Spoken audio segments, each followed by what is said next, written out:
જેતપુરના Junagadh road ઉપર college પાસે car ચાલકે સર્જ્યો છે અકસ્માત। નશામાં ફૂલ સ્પીડમાં કાર ચાલકે અકસ્માત સર્જ્યો હોવાની સ્થાનિકોનો દાવો છે। કાર ચાલકે 2 થી 3 બાઇકને હડફેટે લીધી હતી। કાર ચાલકે સર્જેલા અકસ્માતમાં 2 વ્યક્તિઓ થયા હતા ઇજાગ્રસ્તોને સારવારથી સરકારી હોસ્પિટલમાં ખસેડવામાં આવ્યા છે। કાર ચાલકે અકસ્માત સર્જાતા લોકોના ટોળા ઉમટ્યા હતા। જેતપુર સિટી પોલીસે કાર ચાલકની અટકાયત કરી હતી।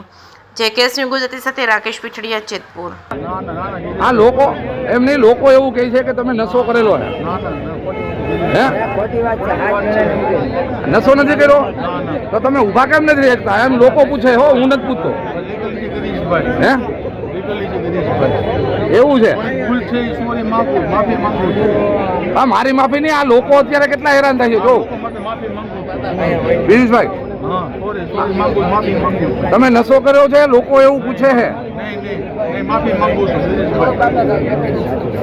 અત્યારે।